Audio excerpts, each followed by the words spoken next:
बंदी के बाद नीलगायों को जंगलों में छोड़ा जाएगा।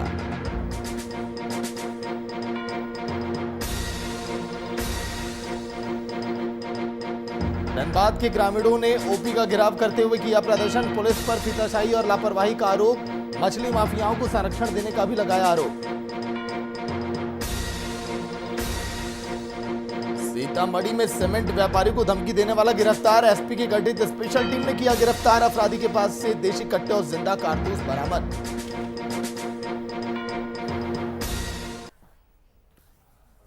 नमस्कार, वीआईपी न्यूज आप देख रहे हैं, मैं आपके साथ सागर मिश्रा। हंगामेदार सत्र। बिहार विधानसभा के सामने विपक्षी दलों के विधायकों ने जमकर हंगामा किया। साथ ही भूमि सुधार को लागू करने और गरीबों को बासगीत पर्चा देने और जमीन में दाखिल खारिज में अनियमितता के विरोध में विपक्षी दलों ने प्रदर्शन भी किया और सरकार के खिलाफ जमकर नारेबाजी की। तस्वीरें आप देखिए। आज के दिन जो शुरुआत हुई सदन की वो हंगामे के साथ ही हुई। कुछ देर पहले बजट सत्र की शुरुआत में विपक्ष का हंगामा तेज हो गया और जमीन देने की मांग पर आरजेडी विधायक वहां पर हंगामा करने लगे। राजस्व विभाग पर सरकार का मंत्री का भाषण होना है और हम लोग विपक्षी दल के लोग बिहार में जितने भी भूमिहीन लोग हैं उनको ज़मीन सरकार दे। दलित बस्तियों में जहां सड़क नहीं है वहां सड़क पहुंचाए सरकार। और इन सब सारे और जो राजस्व कर्मचारियों के द्वारा जो आम किसानों का जो शोषण दोहन हो रहा है इस पर रोक लगाए सरकार। इन सब बातों को लेकर आज हम लोग सदन में सरकार को घेरने का। देखिए, सरकार का अनुदान मांग है राजस्व विभाग पर। जो राज्य में जो आज भूमि के चक्कर में भाई भाई में पूरे गरीब लोगों को शोषण किया जा रहा है, जमीन के कारण विवाद इतने हो रहे हैं, केस मुकदमे हो रहे हैं, सरकार ये हर मोर्चे पर विफल है। सरकार गरीब को न्याय दिलाने में नहीं, जमीन जो जिसका जो हड़प रहा है उसको सरकार रोक नहीं रही है। ये थाना को और सीओ को ज्वाइंट रिस्पॉन्सिबिलिटी दिया, लेकिन संयुक्त जवाबदेही का निर्वहन इनके पदाधिकारी नहीं कर रहे हैं। आज भूमि राजस्व विभाग पर बहस है और हम लोग मांग रहे हैं कि जिस भूमि पर 10 डिसमिल भूमि पर गरीब मजदूर 100 साल से ज्यादा समय से बसे हुए हैं, वैसी जमीन पर उन्हें बासगीत पर्चा का अधिकार होना चाहिए।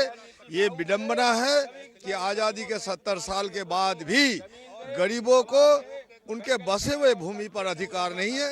ये निंदनीय है और इसको कानून बनाने के लिए हम लोग बिहार सरकार से मांग करते हैं। हमारा यह कहना था माननीय मंत्री से कि आप इसको मारना कोई समाधान नहीं है। आप जिस तरह से जंगली जानवरों को जाल में फंसा के आप नियंत्रित करते हैं, उसी तरह इसको, इस नीलगाय और घोरपरास को आप जाल में फंसा के कोई अन्य तरह से यंत्र लगा के इसको आप कहीं एकत्रित करके जंगलों में छोड़ दें ताकि किसान इससे निजात पा सके। और अभी स्थिति यह हो गई है कि जो इसके नर हैं, जो घोरपरास हैं, वो तो आदमी से डरता भी नहीं है, आदमी पर अटैक करता है।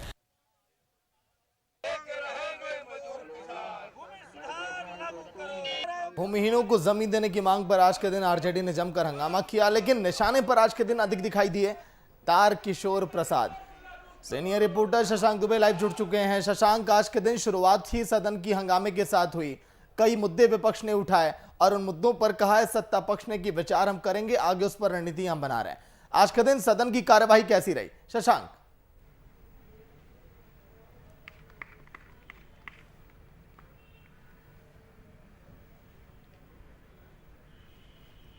देखिए सागर, सदन की अगर शुरुआत की बात की जाए तो सदन शुरू होने से पहले और सदन के अंदर दो तरह की तस्वीरें आई हैं। सदन शुरू होने से पहले राजद के और माले के तमाम विधायकों ने सदन के बाहर हंगामा किया, नारेबाजी की, पोस्टरबाजी की और सरकार से उन्होंने मांग की कि जो उनकी मांगे हैं, खास करके माले ने जो मुद्दा उठाया था वो मुद्दा गरीबों को, जो गरीब लोग हैं, जो पावर्टी लाइन से नीचे हैं या दलित है, महादलित है, उनको बासगीत पर्चा देने की, और जिनको पहले से बासगीत पर्चा मिल चुका है उनको कब्जा दिलाने की। तो इन बातों की मांग को लेकर माले ने हंगामा किया और उसके बाद राजद के कार्यकर्ताएं भी, राजद के जो विधायक हैं वो भी, उन्होंने भी हंगामा किया, पोस्टरबाजी की। और उनका कहना था कि जो भूमि एवं राजस्व विभाग है उसके अंतर्गत जो ज़मीनों का म्यूटेशन होता है, नहीं जमाबंदी होती है, जो ज़मीन बेची और खरीदी जाती है, तो उसमें काफ़ी बड़े पैमाने पर धांधली होती है, मनमानी होती है, रिश्वतबाजी होती है और ख़ास करके आम लोगों का जल्दी काम नहीं हो पाता है। तो म्यूटेशन के काम में अनियमितता पर रोक लगाए सरकार। तो सदन के बाहर इन तमाम मुद्दों को लेकर विपक्षी पार्टियों ने सरकार को घेरा है, सरकार के खिलाफ नारेबाजी की है। और उसके अलावा जब सदन शुरू हुआ तो प्रश्नकाल शुरू हुआ है। तो प्रश्नकाल के दौरान राजस्व एवं भूमि सुधार विभाग के तमाम प्रश्न थे जो विपक्षी सदस्यों ने सदन के बाहर उठाए थे, वही सवालों को सदन के अंदर भी उठाया गया है और सरकार से जवाब मांगा है। उसके अलावा नगर विकास की आज प्रश्न, नगर विकास से संबंधित बहुत सारे प्रश्न पूछे गए हैं। और तारकिशोर प्रसाद, चूंकि जो डिप्टी सीएम बिहार के हैं वो नगर विकास एवं आवास मंत्री भी हैं, तो उन्होंने उसका जवाब दिया है। हालांकि अगर आप सदन की कार्यवाही उस वक्त जो चल रही थी, उस वक्त विपक्ष से ज़्यादा तीखे सवाल नगर विकास एवं आवास मंत्री से सत्ता पक्ष के विधायकों ने पूछा है। पूर्व के जो मंत्री हैं, भाजपा के कद्दावर नेता हैं बिहार में, नंदकिशोर यादव, उन्होंने नगर निगम में जो पैसे का बंटवारा होता है, जो अलग अलग वार्डों के लिए अलग अलग फंड निर्गत होते हैं, चाहे वो पक्की सड़कें बनानी हो, पक्की गलियाँ बनानी हो, उन तमाम चीज़ों के लिए फंड जो वितरण किया जाता है, उसमें उन्होंने कहा है कि वो सही तरीका नहीं है। नगर निगम जिस तरह फंड का बंटवारा करती है, नगर निगम क्षेत्रों की ज़रूरत को नहीं देखती है, बल्कि नगर निगम जितने वार्ड हैं उससे मिले हुए राशि का बंटवारा कर देती है, जिससे कहीं कहीं जस्टिफिकेशन नहीं होता है। क्योंकि जो एकदम अर्बन इलाका है, जो पाउस इलाके हैं, वहाँ पहले से विकास काम हो चुके हैं, वहाँ तमाम योजनाओं से विकास काम होते हैं, उनको भी उतना ही धन आवंटित किया जाता है जितना पिछड़े हुए इलाके को, स्लम एरियाज को मिलता है।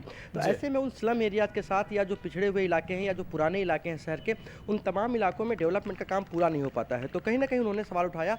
उसके अलावा जो पेयजल की योजना है, जो नगर विकास की द्वारा की जाती है, अमृत योजना, उस अमृत योजना को लेकर दरभंगा के विधायक ने भी आवाज़ उठाई है और तमाम विपक्ष के विधायकों ने भी आवाज़ उठाई है। तो कहा जाए कि जो सदन के अंदर प्रश्नकाल चल रहा था, उस वक्त प्रश्नकाल हो या शून्यकाल हो, दोनों के समय सत्ता पक्ष के विधायकों ने और विपक्ष के विधायकों ने, दोनों ने कहीं न कहीं सरकार को घेरा है। और आज खास करके जो विषय था वो राजस्व एवं भूमि सुधार विभाग के विषय थे और उसके अलावा नगर विकास एवं आवास विभाग के विषय थे। तो कहीं ना कहीं आज तारकिशोर प्रसाद ज़्यादा जवाब देने के लिए खड़े हुए, जो डिप्टी सीएम है, और उनसे जम के प्रश्न किया गया। और कहीं कहीं तो वो फंसते हुए भी दिखे, क्योंकि वो नए मंत्री हैं, पहली बार उन्होंने मंत्रालय संभाला है, लेकिन उन्होंने आगे आश्वासन दिया कि काम किया जाएगा।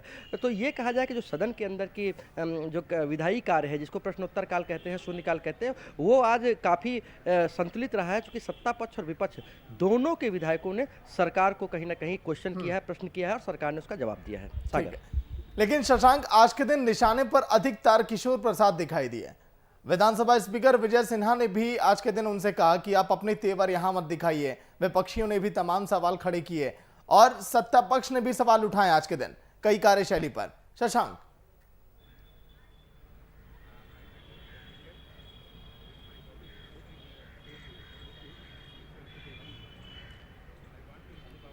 देखिए, जो डिप्टी सीएम है तारकिशोर प्रसाद, दरअसल वो उनके पास अभी नगर विकास एवं आवास विभाग है। शशांक, लौट कराऊंगा शक्ति यादव फिलहाल आरजेडी के प्रवक्ता फोन लाइन पर। शक्ति जी, स्वागत है वीआईपी न्यूज में। आपका भी आपका। शक्ति जी, विधानसभा की कार्यवाही इस समय लगातार जारी है। आज के दिन शुरुआत हंगामे के साथ ही हुई। आपको क्या लगता है कि कौन से ऐसे मुद्दे हैं जिन पर सरकार ध्यान नहीं दे रही है, ध्यान देना चाहिए?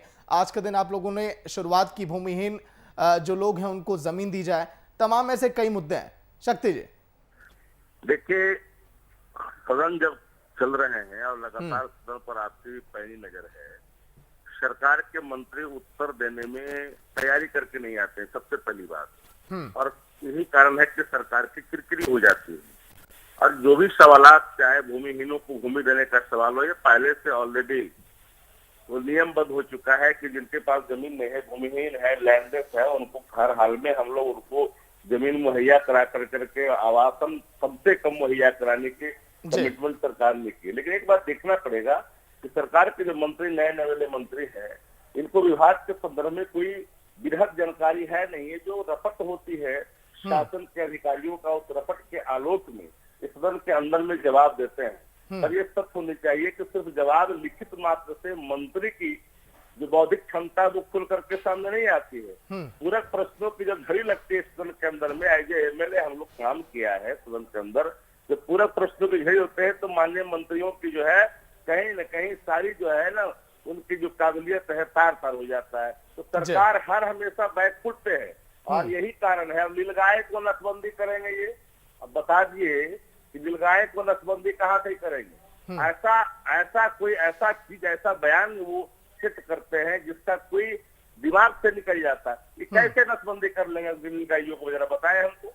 इस राज्य के अंदर में नीलगायों से फसलें बर्बाद हो रही है, टाल का टाल, खेत का खेत जो है बर्बादी के शिकार है, किसान मरमाहत है उसके आतंक से। लेकिन उसके रोकथाम का एक उपाय होने चाहिए सार्थक, जो प्रतीक हो, लग सके कि हाँ ये सरकार काम कर रही है।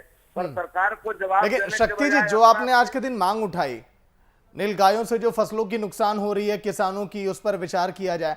सर, हाथी और सुअर के लिए तो प्रावधान बना हुआ है कि अगर उनसे फसल अगर नुकसान होती है तो सरकार मुआवजा देगी। तो सर, नीलगायों पर विचार किया जा रहा है सर, तो विचार किया जाएगा सर, इस पर हंगामे वाली बात नहीं है, आपने संज्ञान में डाल दी ये बातें। हमें लगता है कि इसकी गहराइयों में जाना होगा। ये पिछले 10 वर्षों से ये कर रहे हैं।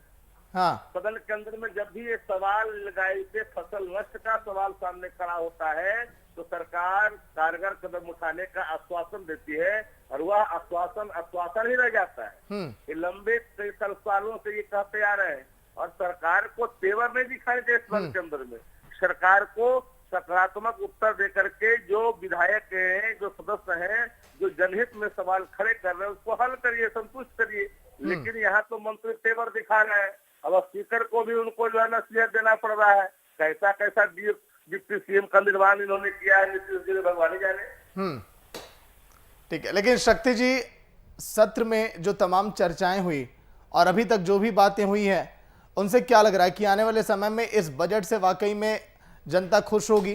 क्योंकि आप लोग तो सवाल लगातार खड़े कर रहे हैं, बेशक कितना भी बेहतर बजट हो, लेकिन आपको बजट में क्या कुछ भी खूबियां नहीं दिखाई दे रही हैं? जरा बजट कोई साधारण विषय नहीं है। बजट का बढ़िया से अध्ययन करने के बाद जो बजट को समझते हैं, जरा हमको बजट के में निहित प्रावधानों में से हमको जरा उठा करके दिखाइए कि सरकार जन कल्याणकारी योजनाओं को, शिक्षा के लिए आप भी बात कर रहे हैं, श्रम संसाधन में कितने बजट किए गए, ये समाज कल्याण के लिए कितने बजट किए गए, घटाए गए बजट को तो घटाया गया। और ये बजट का जो आपका इंटरनल रिसोर्स जो है, जो 2005 में था उससे 2% की कमी आई है। और ये जो आंकड़े देते हैं कि हमने 2 लाख सुपर करोड़ का बजट बना दिया, अरे इसमें केंद्रीय सहायता क्या है? पहले के समय में 2005 से पहले यानी 4 के पहले सरकार के अंदर में राज्यों को अधिकार प्रदत्त नहीं था विभिन्न बैंकों से कर्ज लेने का। उसके लिए सरकार ने सरलता पर राज्य की मनमोहन सिंह। ठीक है शक्ति जी, लौट कर आऊंगा। शशांक दुबे हमारे सीनियर रिपोर्टर भी हैं लाइव में, जो लगातार विधानसभा के करीब ही रहे लाइव कवरेज के दौरान। शशांक, शक्ति जी हैं फोन लाइन पर। विधानसभा में अभी तक विपक्ष का रवैया कैसा रहा? और शक्ति जी से कुछ सवाल आपके। शशांक,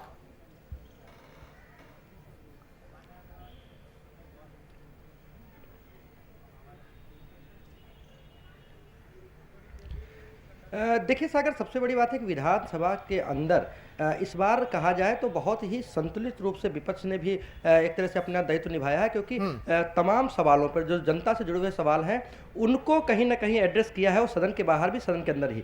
आमतौर पे होता था सदन के बाहर हंगामा होता था, सदन के अंदर भी लोग जाकर बेल में हंगामा करते थे और विधायी कार्य रोक देते थे और सदन को एडजर्न करना पड़ता, लेकिन इस बार ऐसा नहीं हुआ है। शक्ति जी नमस्कार।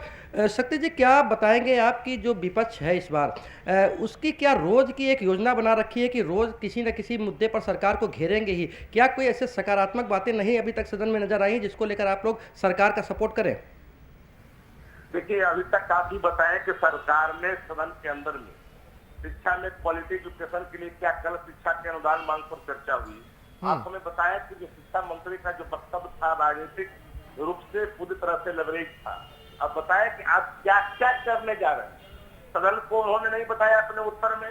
क्वालिटी एजुकेशन की तरफ सरकार के कॉमन स्कूल सिस्टम कैसे लागू होगा, जो प्राइवेट स्कूल संस्थाएं हैं, जो गार्जियन को कहीं न कहीं तंग कर करके, जो महिला छोटे किस्म के लोग हैं उनकी मजबूरी है पेट काट कर करके प्राइवेट स्कूल में बच्चों को पढ़ा रहे हैं, उसके कैसे निजात होगा? महंगाई कैसे कमेगी? हमारा इंटरनल रिसोर्सेज कैसे बढ़ेगा? तो जिन सवालों पर सरकार को अगर सख्ती से काम करनी है राज्य के सोशल एम्पावरमेंट के लिए, वुमेन एम्पावरमेंट के लिए, यूथ एम्पावरमेंट के लिए, एजुकेशन एम्पावरमेंट के लिए, उन सवालों पर कहीं न कहीं हम उनको ध्यान आकृष्ट करते हैं। सदन में प्रतिपक्ष होने के नाते हमारा दायित्व बनता है कि सरकार के नकारात्मक चीजों को हम उनको आईना दिखाएं, ताकि सकारात्मक दिशा में गाड़ी लेकर के सरकार आगे चले। हम कोई वादा नहीं, हम निर्वाध सदन चलने देने के लिए है, लेकिन सवाल उठती है कि सरकार को जो कामें करनी है 10 रुपया में, वो काम करवा रही 50 रुपया में। अब देखिए कि जनेश्वर मिश्रा सेतु पथ पर जो ध्यान आकर्षण आए, उन सवालों को देखिए कि जहां से इनको अधिक भूमि अधिग्रहण करना पड़ रहा है, उस पर ही कर रहे हैं।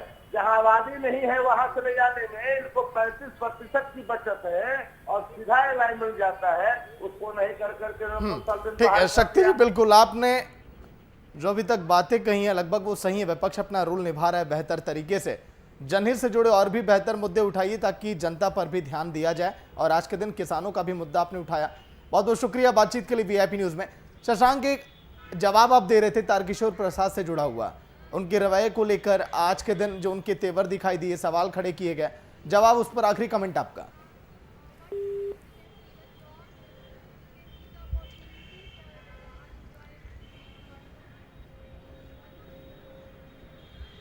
देखिए सागर, सबसे बड़ी बात होती है कि जो विधानसभा में जो कार्रवाई होती है उसमें जो प्रश्नकाल होता है, तो प्रश्नकाल में पहले से प्रश्न बता दिए जाते हैं और विभाग के अधिकारी उसका जवाब तैयार करके दे देते हैं। ये एक व्यवस्था रही है और मंत्री जरूरत पड़ती है तो उन जवाबों को पढ़ देते हैं। लेकिन अगर कोई मंत्री पहले से विभाग में ना रहा हो या उसको प्रशासनिक अनुभव ज़्यादा ना रहा हो, तो जिस वक्त सप्लीमेंट्री क्वेश्चन पूछे जाते हैं, पूरक प्रश्न पूछे जाते हैं, उस वक्त मंत्री फंसता है। और जब मंत्री फंसता है तो चूंकि उस वक्त अधिकारी नहीं होते हैं जवाब देने के लिए, तो मंत्री को अपने विवेक से और अपने अनुभव के आधार पर तमाम चीजों को टैकल करना होता है। तारकिशोर प्रसाद के साथ, वो बिहार के डिप्टी सीएम जरूर हैं, लेकिन तारकिशोर प्रसाद के साथ एक ड्रॉबैक ये है कि कभी भी मंत्री नहीं रहे, यानी वो प्रशासनिक क्षेत्र में काम करने का उनका अनुभव नहीं रहा है और सीधे डिप्टी सीएम बन गए हैं और नगर विकास जैसे महत्वपूर्ण विभाग है। तो अगर एक तारकिशोर प्रसाद के सामने नंद किशोर जैसा व्यक्ति जो 15 साल का मंत्री है, अगर कोई प्रश्न उठाता है नगर विकास विभाग का, तो कहीं ना कहीं मंत्री का फंसना लाजमी है। अगर कोई अनुभवी राजद का नेता जो कई साल मंत्री रह चुका है, तमाम साल विधायक रह चुका है, अगर वो कोई प्रश्न उठाता है तो जो पूरक प्रश्न होते हैं उसके जवाब में मंत्री फंसते हैं और जहां फंसते हैं वहीं एग्रेशन आता है। तो कई बार ये देखा गया है कि उप मुख्यमंत्री ने अपने रुतबे का दिखाना चाहा, उन्होंने ये कहा कि जो एक तेवर होता है उसकी बात कर रहे थे। तो कहीं ना कहीं विधानसभा के अंदर मंत्री बड़ा नहीं होता है। विधानसभा एक तमाम मंत्री जो होते हैं, जो तमाम कार्यपालिका होती है, विधायिका के प्रति जवाबदेह होती है। तो विधायिका के प्रति जो जवाबदेही है वो उनकी होती है और ऐसे में तेवर से काम नहीं चलता है। विपक्ष के सदस्य हो या फिर सत्ता दल के सदस्य हो, जो सदन के सदस्य हैं, सदन के सदस्य जो सवाल उठाते हैं उसका जवाब देना होता है। सागर, चलिए बहुत बहुत शुक्रिया शशांक पूरी जानकारी के लिए। तो भूमि सुधार को लागू करने की मांग की गई, जो भूमिहीन है उनको जमीन दिया जाए। नीलगायों ने जो फसलों को बर्बाद किया, अभी तक जो फसलें बर्बाद होती हैं किसानों की, उस पर भी मुआवजे की मांग की गई और जल्द ही इसका समाधान निकाला जाए, इस पर भी चर्चाएं की गई। हंगामेदार सत्र पूरी तरह से ये दिखाई दिया है अभी तक।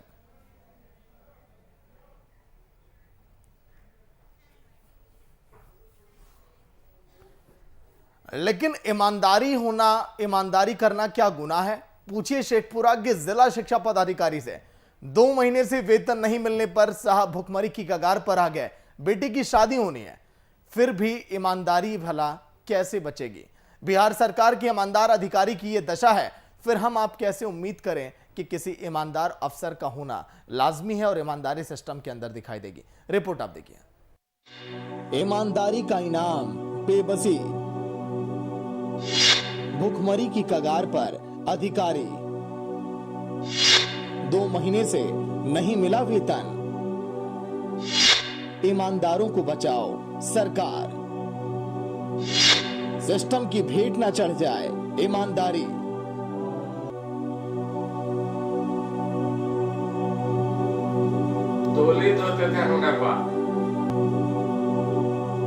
बाबू के घर छापा, करोड़ों की संपत्ति का खुलासा। ऐसी खबरें आपने बहुत बार देखी होंगी और हमने दिखाया भी है। लेकिन सोचिए, एक ऑफिसर 2 महीने की वेतन नहीं मिलने पर भुखमरी की कगार पर पहुंच जाता है। आखिर क्यों? क्योंकि वो ईमानदार है, क्योंकि वो सिस्टम का मारा है, क्योंकि वो प्रदेश की सरकार के कार्यशैली का शिकार है। त्रस्त अधिकारी बिहार सरकार में नौकरी नहीं करने की नसीहत दे रहा है और सवाल कर रहा है सरकार से, सरकारी तंत्र से, सिस्टम से। सुनने वाला कोई नहीं। आज की मीडिया भी शायद इन खबरों को कूड़ेदान में डाल देती है और इसीलिए हम इस खबर को आप तक पहुंचा रहे हैं और पूछ रहे हैं, ईमानदारी का आखिर यही परिणाम होता है? अगर ऐसा होता है तो फिर आप, हम किसी से ईमानदारी की उम्मीद कैसे कर सकते हैं? दिसंबर से ही आरटीडी द्वारा वेतन कर दिया, खर्चा भी पूरा कर रहे हैं। छुट्टी 14 दिसंबर को लेकर गए थे, विधवा तो एक दिन का वेतन काटे, परपट कब गठित किए, वेतन बंद। बड़ा बच्चा प्राइवेट कंपनी में करता था, कुत्ता काट लिया, पत्नी का पैर जल गया।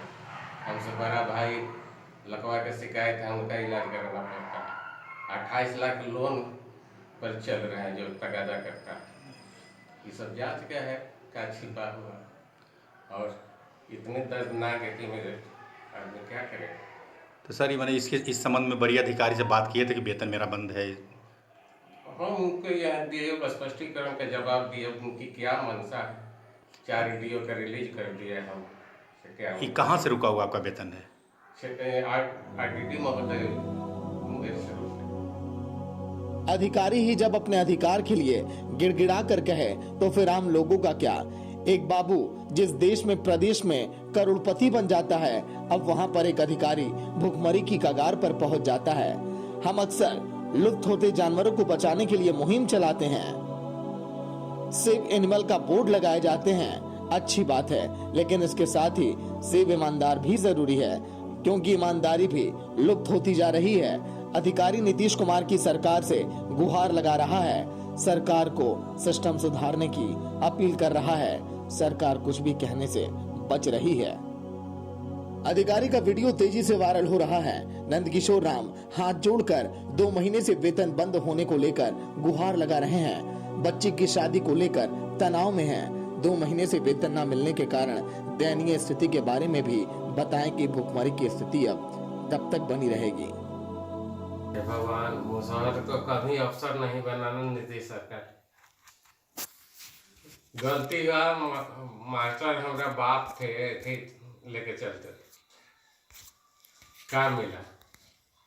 डोली धोते थे हमारा बाप, ईंटा दो है 25 पैसा में 500। हाँ, ये हुआ ये। आज वेतन बंद है, के रोका? कैसे हुआ? हमारा बच्चा मर रहा है, मैं औरत मर रही है, मुसलमान में तो 2 मर रहा को, 4 जाति में कितना है? बिहार में सरकारी कर्मचारियों के वेतन में लेट लतीफी नई बात नहीं है। 4 महीने, 6 महीने लेट वेतन मिलता रहा है। ऐसे में सरकार अधिकारी कर्मचारियों से कैसे ईमानदारी की उम्मीद कर सकते हैं? सिस्टम का ये सितम है, नंदकिशोर की ये हालत। नीतीश कुमार की सरकार से उम्मीद है सरकार इनको बचाए, ईमानदारी को बचाए और प्रदेश को नंदकिशोर जैसे अन्य उदाहरण से बचाए। Bureau report, VIP news.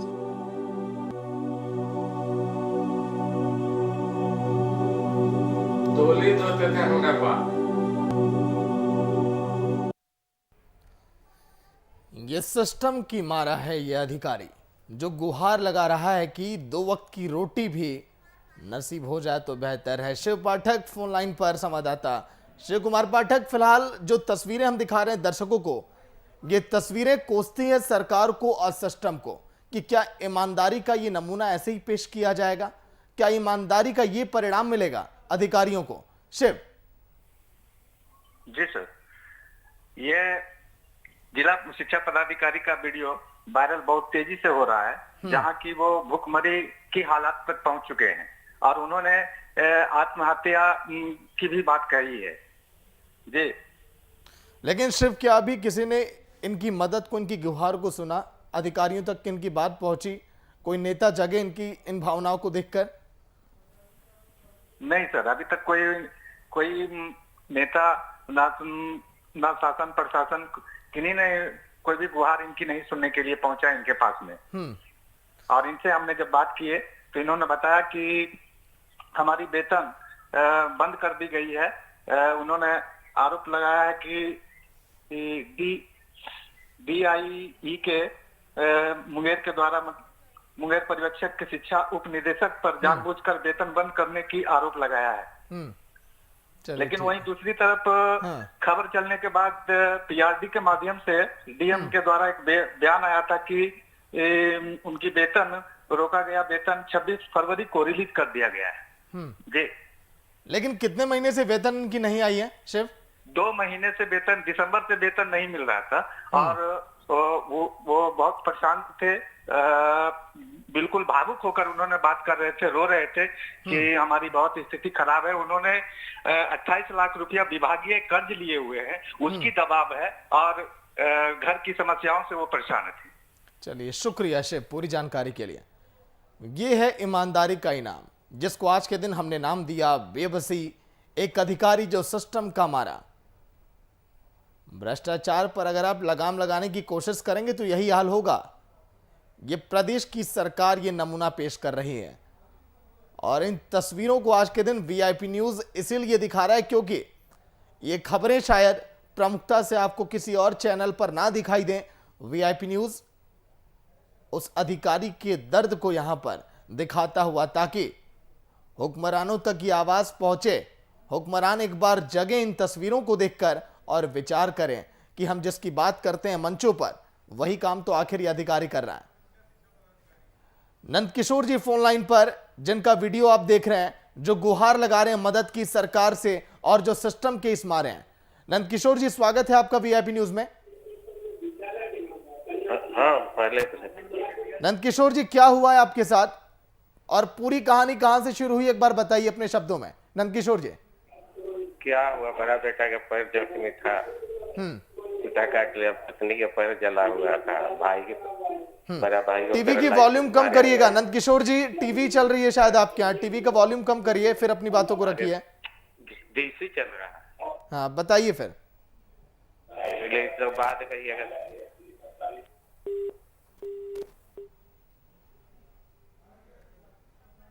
चलिए, संपर्क टूट गया, फिर से जुड़ने की कोशिश करेंगे। तो वीआईपी न्यूज उस पीड़ित को भी अपने लाइव बुलेटिन में इसीलिए लाया ताकि वो यहां पर अपनी बातों को रख सकें। उन्हें कोई मंच नहीं मिल रहा है कि आखिर वो अपनी बातों को कहां पर कहें, किसे सुनाएं अपनी आप बीती, अपना दर्द और अपना दुख किसे बताएं। भुखमरी की कगार पर नंदकिशोर, 2 महीने से वेतन नहीं मिल रहा है, जेब में फूटी कौड़ी नहीं है और कर्ज के बोझ तले ये दबते चले जा रहे हैं। लेकिन शायद ये तस्वीरें, ये खबर हुक्मरानों तक पहुंची तो होंगी, लेकिन उन्होंने विचार करना इस पर बेहतर नहीं समझा होगा। तो अगर आप बिहार में हैं और आप कोई अधिकारी हैं और आप ईमानदारी के रास्ते पर आप चलते हैं तो इन तस्वीरों को गौर से आप देखिए, क्योंकि इस अधिकारी को ईमानदारी का इनाम मिला है बेबसी। सिस्टम की लाचारी, सिस्टम का मारे ये अधिकारी जो अब भुखमरी की कगार पर, और इसके सुनने वाला कोई नहीं। लेकिन वीआईपी न्यूज ने आज के दिन नंदकिशोर जो अधिकारी, इनको जगह दी अपने टीवी स्क्रीन पर ताकि इनकी आवाज उन हुक्मरानों तक पहुंचे और इनके बारे में विचार किया जाए। फिलहाल इतना ही, देखते रहिए वीआईपी न्यूज। नमस्कार।